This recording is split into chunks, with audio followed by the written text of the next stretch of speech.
Like sand on a sundial, so are the gaze of our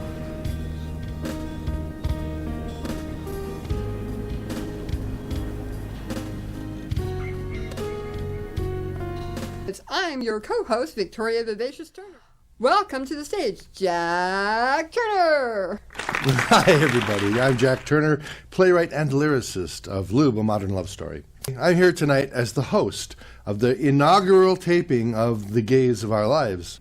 Thank you to my vivacious co-host, Victoria, for that wonderful introduction. How many gays does it take to change a light bulb? Well, none, actually, because society just has to learn to accept the light bulb as it is. And do you know what they call a line of people waiting to get into Pride Festival? An LGBTQ. Speaking of which, I was undecided about whether I wanted to go into the Pride Festival, and my backside started hurting. I guess that's what I get for sitting on the fence. I asked a bunch of people there what LGBTQ stood for, and I couldn't get a straight answer. And I kind of pointed out all of the lines on the gay flag were straight. And I thought, how ironic, until somebody pointed out that that's true unless it's waving. And I thought, well, that's the Queen's waving, you know. Anyway, let's get on with the show.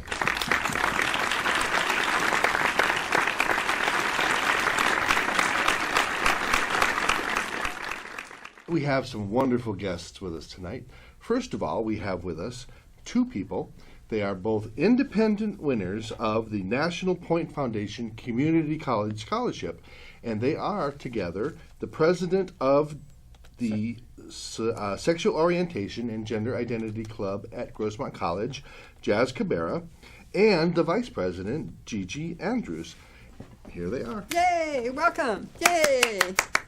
Welcome. Thank you for having us. Thank you for coming on the show. Thanks for having us. All right. Gigi. So, Jazz, I understand that you personally like to use a personal pronoun of they and them. Yes, I do. I am trans non-binary, so I use they, them pronouns. I don't fit under the binary male or female genders and gender expression, so I use they, them, and yeah, I'm non-binary. Okay. And Gigi, you go by she and her. Yes. Gender is a spectrum. It is not a binary. However, some people are more on the masculine or the feminine side of the spectrum. I consider myself more on the feminine side, so I use the pronouns she, hers, and her. Okay. And I've had a few people, particularly on Facebook, that have asked me or mentioned this, and my personal viewpoint is that people that can only see in black and white, they don't see the whole spectrum that's out there. They can't see gray. So that's a perfect example of that I feel. So I understand that you are with what they call the SOGI. So I understand also that this club has other names at other schools. So what are some of the other names that you might run into? At high schools, it's typically the GSA, which was originally the Gay Straight Alliance. Some high schools have now created or used that acronym to be the Gender and Sexuality Awareness or Acceptance Clubs. Colleges typically use LGBT or LGBTQIA or LGBTQIA+. When we were founded with faculty advisor Suganda, she used the term SOGI, which is used in Europe and West Africa mostly. Is that SOGI? Yes, SOGI. SOGI. What does that stand for? Sexual Orientation and Gender Identity. Okay, so Gigi, how did you come involved in this club? Well, after winning the Point Foundation Community College Scholarship, I felt the need to step up in my role as a leader in our school's community.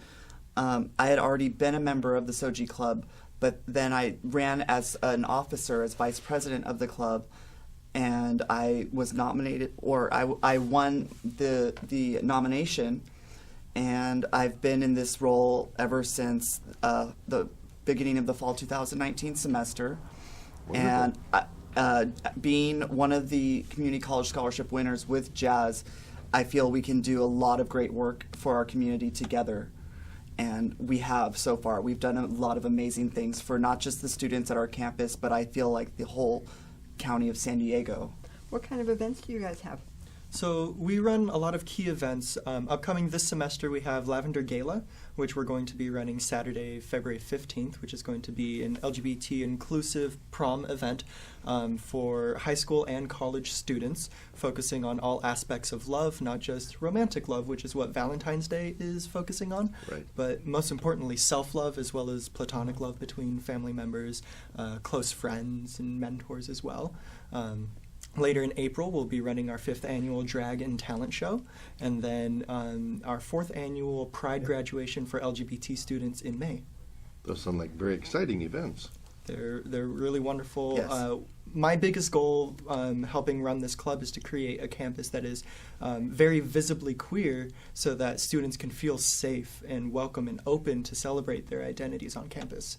Great. So how did you personally become involved in SOGI yourself? The very first drag show I was invited to watch, and I saw SOGI Club put it on 5 years ago, and so I started going to their meetings, and I started as a member. I was secretary for 3 semesters, and then I ran for president, and this is my 4th semester as president. Cool. What if somebody wants to know more about SOGI or even join your organization? How do they do that? They could reach us at sogigrossmont@gmail.com, or they could also find us on Facebook at SOGIgrossmont@gmail.com.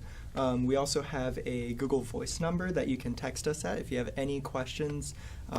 We have no fear texting you back and whatever questions you have. Mm-hmm. So I understand how somebody looking for you can get hold of you, but what kind of outreach do you have to get hold of people that don't know to look for you? Well, we have we advertise on Facebook. We have a regular newsletter that we send out, and we encourage people to sign up to our mailing list so that we can get you our information of our upcoming events and all the great things that we are doing for the school. And we also go out in the community and meet people. Yeah. The biggest way we do it, it is a college club, Right. so they host and organize club fairs. Oh, nice. So we're out there, we table, it's a 3-hour Thursday, and it's nice, and we put up all our pride flags, and that attracts a lot of people Oh, yeah. because there's a lot of So colors. fun. They're so colorful, yes. Yeah. So I people can come imagine. up, they ask, they know if they know all the flags they know, and they're like, "Oh, I didn't know." So one of the big things we try to do is we run meetings on staggered days. So one week Gigi runs a meeting on Tuesdays, the next week I run a meeting on Wednesdays, because some people have Tuesday, Thursday classes, can't make it to one meeting. Or they have Monday, Wednesday classes only, and they're only on Right. campus those days. So we make sure that we're available for students every day of the week. Very good leadership. Yes. Thank you. Where do you see SOGI going in the future? I know right now your meetings move from a particular room to another room, so where do you see you going? Hopefully, our faculty advisor, Susan Berry, can work on her dream, which is getting an entire building dedicated to her to run all of her student services. She runs Gizmo's Kitchen, which is a food pantry service for the students. And then if she does eventually attain that goal, we would have like a permanent room to have that students could come in at any time that's specifically the SOGI room, the LGBT inclusive room. Wonderful. So how long has SOGI been around at Grossmont? There have been many iterations, but it's been around off and on for So- at least. Yeah, SOGI was founded in about 2013 by Yeah. Long Win and Professor Dr. Suganda. But before that, it was a different club under the name Spread of Colors, and before that, way back in a couple decades earlier, Professor Craig Milgram started, and he was the first faculty advisor back in the 80s. And he's still working at the campus. He's still Wow, there. Yes. amazing. Yes. When you graduate from SOGI, are you going to become alumni? Yes, absolutely. And we will continue to come back and support the club and make sure that we help the people that are, running the club and who will replace us and just, if they need any of our help, any of our support. Benefit of your experience? Absolutely. We want to provide them with that so that the club can continue not only going strong, but growing and expanding. Yeah. We know how difficult it is running all of the events we have, so coming back and being able to volunteer and keep putting it into our community is definitely something I'm looking forward to. So what does your leadership organization look like? Is it just you two, or is it more people, more volunteers? No, so we have 5 officers in the club. Jazz is president, I'm vice president, and we also have a secretary, Milo Forrester. Milo Forrester. We have a treasurer, Irma Jordan. and then we have our new ICC representative, inter-club council representative, Okay. Jasmine Osuna. Jasmine Club Osuna. between colleges? Between all of the clubs at our college. that's at your college. Yes, So yes. Her role is extremely important. She helps us collaborate with other clubs and make sure our outreach on campus is maximized. Okay. And she's also the editor of the school's newspaper, The Summit. Nah. Yes. Good to have a communications person on board. Absolutely, yes. Definitely. So what about other schools? Is there any kind of coordination between schools, or any kind of efforts to talk about or get with other Well, schools? being a community college, we typically are a place, a transitional in between college from high school to a 4-year university.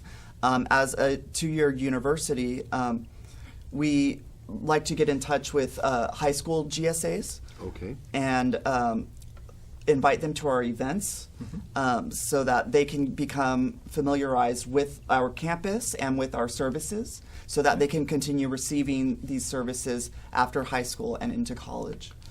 Great. The most collaboration we've done there, when we started doing our Pride graduation 3 years ago, Cuyamaca College reached out and asked how to organize and run their own. Nice. But for 4 years running, we've also run a contingent in the Pride Parade between both Grossmont and Cuyamaca College. So that's the most active thing we've done, and it's a blast every time. Yeah. I can imagine. Okay. Well, we're going to be coming up to a break shortly, so let's summarize. We have these 2 wonderful people from the leadership of SOGI over at Grossmont College that helps LGBT people at Grossmont become more comfortable and to socialize with others about people that they like. Is there anything that you would like to tell the general public about SOGI? Absolutely. Feel free to reach out again. If you have any questions, text us, email us at sogigrossmont@gmail.com. Feel free to find us on Facebook and Instagram. We're very millennial and very in touch with the social media. So, Jack, do you have anything to say? Okay. Yes, so we are constantly looking for volunteer opportunities for the members of our club. We would like to be more involved in community service, and so please feel free to email us or contact us on Facebook at, again, sogigrossmont@gmail.com, or find us on Facebook at SOGI Grossmont. So, Jack, who's our next guest? All right, after a quick break, we're going to have Alberto Cortez from Mama's Kitchen with us. Wonderful. And you know something about Mama's Kitchen. Yes, when I was in elementary school, I actually accompanied my mother, and we would go out and deliver for a couple of years. Oh, cool. Yes. And you know? Yes, and I was diagnosed with HIV in 2007. I recently came out nationally about my diagnosis when I won the Point Community College Scholarship, and this organization is very near and dear to me, and I cannot wait. I know we're going to help these guys and get involved, and I'm very looking forward to our new our new relationship. With Alberto Cortez. Cortez. All All right. right, stay tuned. We'll be right back. We'll be right back. Ah, true love. Theater abounds with stories of how 2 people meet, fall in love, and then struggle to stay together. Well, fasten your seatbelts. It's gonna be a bumpy night. It's not always boy meets girl, you know. True love comes in many flavors. Introducing Lube, A Modern Love Story, the first musical that addresses the unique experience of growing up gay. Lube is a gay romp that deals with bigotry and prejudice, but it also deals with changing attitudes and acceptance. There's our out-of-the-closet hero, and the love of his life was afraid to come out. Damn these feelings anyway. You'll meet those who torment the gays, and see the harm that all of the hatred causes. You'll meet straights, gays, bisexuals, and even a drag queen or 2, a true slice of American life. Lube is another in a long line of musicals you'll truly love.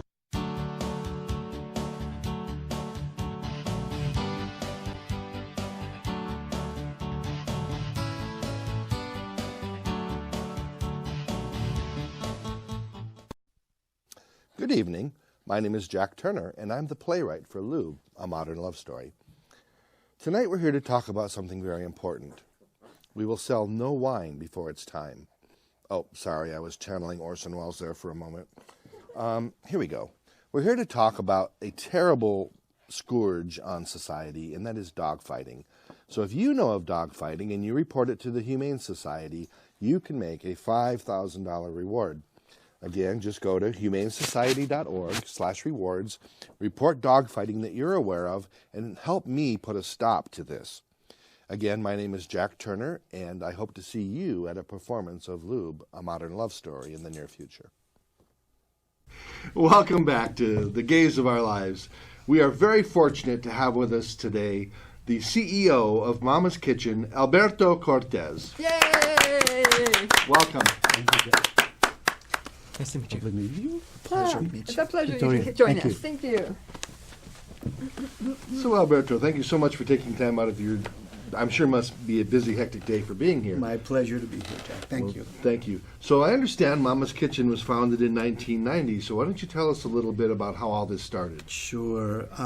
Mama's Kitchen was established in the throes of the AIDS epidemic back in 1990, as you said, in response to the unmet nutritional needs and the isolation of many people that were living with HIV or dying of AIDS at the time, and since then has evolved to continue to be responsive to the nutritional needs of folks with HIV and currently serving additionally people with cancer, people with diabetes. Right, I noticed that in yes. it was 2006, was it, that you started serving cancer patients? Yes, we expanded our mission. We took what we've learned in serving people with HIV and have made those services available to folks with other illnesses, including cancer, diabetes, heart disease, and make a statement about the fact that we started addressing the needs of people with HIV, who were oftentimes isolated because of stigma, homophobia, hate, and we took our lesson and changed it to say, here we are taking care of a population that needs us, and from that we are learning to be generous in taking care of many more people. So today you serve, what is it, 1,600 people and 350,000 meals a year? Wow. That is correct. And our effort is certainly a community effort. We have involvement from people in many aspects. We have community organizations that come and volunteer. We have a volunteer pool of about 800 individuals. Wow. We have a really dedicated board of directors that provides strategic direction and vision, a really dedicated staff of 23 that are involved in all of the critical components of what it takes to run a nonprofit organization, and the community that is truly responsive by volunteering, providing financial support, and any other skills that make our mission happen. We really today focus our effort under the paradigm of food is medicine. We provide medically tailored meals that are specifically targeted to improve health outcomes of individuals. And so these are this is not just food. This is really a response to the needs of people and with a goal of improving their health outcomes. So you say medically tailored. Does that mean that if you have a person with specific needs, that the meals that you make for that person are tailored to that person? That is correct. Wow. That is correct. For We have 1,600 people. Yes. Wow. We have an amazing executive chef who works with our registered dietitians to create menu cycles that are responsive to the needs of the people that we serve. We provide, folks that receive our services are receiving all the meals that they need for every day of the week. We deliver twice a week, Fridays and Tuesdays, and we're providing for 7 days a week of meals, 3 times a day, 3 meals a day, and for as long as people need us. We don't have a waiting list. We look to be responsive, attentive. Our services are no charge to the end user, because most of the folks that we're serving probably would not be able to afford the services. Right. And therein lies the value and the essential components of people volunteering and the financial support that is necessary for what we do. So how do you get your volunteers? I know you're serving more people than you've ever served before Yes. because the need is growing. Absolutely. We need folks to drive. Most of the, we serve, by the way, we provide services on a county-wide basis. So we're driving out to El Cajon, San Isidro, South Bay, Oceanside, Vista, Poway, Encinitas, Escondido, you name it, we're there. And it's our volunteer drivers who make that happen, who are coming to the kitchen to pick up the prepared food and delivering it in their own cars at their own expense and their own time. And it's one of the volunteer components that absolutely makes our mission possible. So say somebody like these lovely SOGI people would like Yes. to be involved. How would they get started with you? Absolutely. I invite them and their organization to come and visit us, participate in one of our volunteer orientations to get a sense of how to get involved, or I can connect you guys with one of our staff who can just set up a time for you guys to come in on a one-time basis if you want to prepare food in the kitchen or do something that helps move our mission forward. So there are lots of opportunities, and so I'm grateful for what you do. I'm grateful for who you represent, and by the way, my pronouns are he, him, his. I should have included that at the beginning. Thank you. But we look to do what we do in an inclusive, affirming, welcoming environment. I learned a long time ago that the outcome is not the only thing that should be evaluated. We should look at not only what we ultimately do, but how we do it, who we include, and how we take care of everybody along the way. I understand you have a fundraiser coming up. Yes. Well, several of them. Talk to me Well, about your beautiful May do. event. We do, and we have our tradition of our Mama's Day event, which happens on the Friday of Mother's Day weekend, and it is a smorgasbord of culinary opportunities. Best food in town. Yes, we have So I about understand there's over 50 restaurants, yes. caterers, wineries, bakeries. Everybody Yes. who's anybody. Yes. It's a wonderful food tasting event. It's a concept that may be popular in town these days, but we were the ones who invented it, and we still, I think, do it better than anybody. So true. Not that we're competitive. But The goal of the event is to create awareness about Mama's Kitchen, the services that we provide, and raise the dollars that are essential for the expression of our mission. So May 8th at the Hyatt Aventine in La Jolla. Yes, at 6 p.m. And you can go to our website right now Yes. and purchase your tickets. mamaskitchen.org? .org. Yes. O-R-G, yes. and pies. I'd like to talk about pie. Yes. So you have more than one fundraiser in a year. Is that your other big one, or are That's there our more? other big one. We and that's more of a sale. We do a pie sale, and I realize that it's a very popular event because many people talk about Mama's Kitchen. When I say I work for Mama's Kitchen, people go, "Oh, pies!" So that's how we're oftentimes identified, and I'm okay with that because it's an important fundraiser for us that we do every October, and it's the sale of pies for Thanksgiving. But not pies that you bake at Mama's Kitchen. We invite caterers, bakers, restaurants to bake those pies specifically for this event. So these are pies that are made specially for our fundraiser. Right. And the folks that make them with love and care, and they're unique and exceptional and worth every penny of the $25 per Pecan. pie. Pecan. What's yours? Peach. Oh, Peach cobbler. Pumpkin. So we got 2 out of 3. Cherry. Cherry. So we do pecan. Okay. We do pumpkin. Okay. And we do apple and Dutch apple. Oh, delicious. I So- think you can share mine. Okay. My second favorite. So then the pies that picked up at Wells Fargo, I understand, although other businesses can volunteer to be a pickup site. Absolutely. People, other organizations can volunteer, and other organizations do. We're grateful. Everything that we do is really community driven, and we do it in a collective effort. So we're always having opportunities for people to be involved in a way that you feel good about yourself. There's research that shows people who give generously and are involved in community in a generous way live a longer life and live a happier life. So that's the opportunity that we provide. Okay. Well, we are getting close to the end of the show. We only have a couple of minutes Yes. left.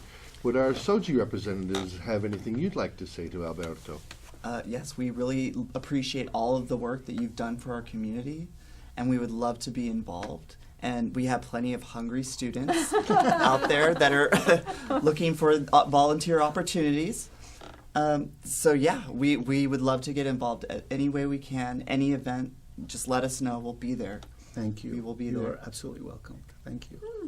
And Alberto, what would you like to say to the general public? I invite the San Diego community to be involved with Mama's Kitchen or any organization that is making a difference in our community. Ultimately, our responsibility as citizens is to figure out a way of how we can be involved in community in a way that makes other lives better.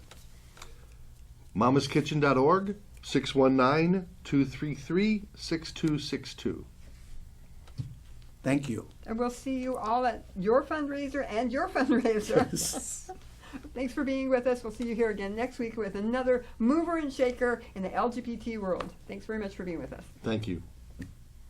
I volunteer for Mama's Kitchen. At Mama's Kitchen, we envision a community where all people with critical illnesses are no longer vulnerable to hunger. Our volunteer corps is a critical piece of the expression of our mission, and we invite folks in San Diego to consider volunteering at Mama's Kitchen. Every morning when the people walk in working here, they greet us with a good morning and a thank you. And you know that if they care about us, they care about their clients. Not only is the food super delicious, but it's fresh. It's prepared by volunteers who give their time. And I bet they're smiling too, just like the drivers. I mean, they're doing good work, and thank you for all that you guys do.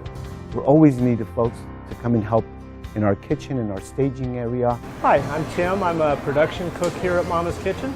And today we're preparing an Indian marinade on chicken thighs. Volunteering is very easy. You feel like you want to give back to the community or help people in need. Makes you feel great. Everyone wins. Mama's Pantry provides an opportunity of engagement and connection with a lot of our wonderful clients. We need drivers. We're always in need of drivers. What fills my heart is meeting these people that we deliver food for, and we kind of bond with them. So making sure that we get them to them is really important. It's fun to also meet people that come here to help out. My feeling about being a volunteer is to be able to do something that's useful, that gives the clients for Mamas something substantial, whether I meet them or know them or not. There are so many diverse people that come here and give of their time. It's just a very joyous thing to do. I feel purposeful, and that's why I keep coming back. To be a volunteer at Mama's Kitchen, I invite you to visit our website at mamaskitchen.org.